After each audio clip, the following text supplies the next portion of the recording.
Hello guys, welcome to Real Hi-Fi Help. This is the Mcintosh ma12000 amplifier review that I got to hear. Before we go over to that, here is a message from my sponsor, me.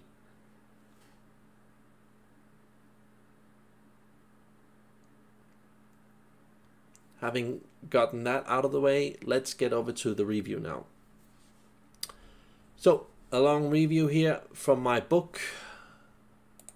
This is sort of like the abbreviated version of that that you can read, but let's get over to the meaty stuff. These are the pictures of the amp.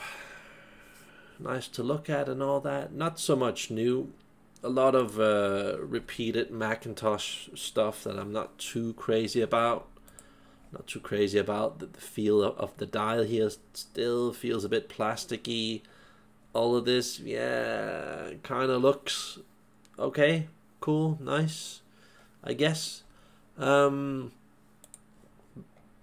I feel that this amplifier here, I had to make a video about it because this is the first Mcintosh amplifier that I've heard where I feel that they finally, you know, removed themselves from this certain part of the market where you have this religion of sound, this type of sound, this flat, unnatural, mechanical type of thing going on where it's just isolated bits of information. I feel that we're finally into a proper holistic sound. So I would say that this is the one Mcintosh amplifier if you want to make a long host of problems go away. If you have a difficult room to work with, if you have all kinds of problems, if you don't believe in cables, if you have a bad source, all kinds of things. I feel that this is like the sweet spot of sound for most people out there, where even though they're not really good at doing anything in hi-fi, they can still get very, very far. So let's get into the review. And I'm not going to be reading it all up since it's a lot of information. But what's interesting here, when you read what I've written, is that I actually compare it to the previous Mcintosh ma12000 that I reviewed before on my channel. And these are sort of the points that I would give to everything in that review. And this is then how it compares to the Mcintosh 12000. So obviously a lot better. 5 points might not seem like a lot, but I think it is. I think it is. The previous amp already had a ridiculously good amount of black level. That's one of the few really good things I like about Mcintosh. They're really good at reducing noise. Of course, it's usually at the cost of it not sounding natural at all, or close to natural. But I feel that they've upped their game. This is just my feeling, but I don't think that Mcintosh is going to be beating this sound with an integrated amp for 5, 10, maybe 15 years.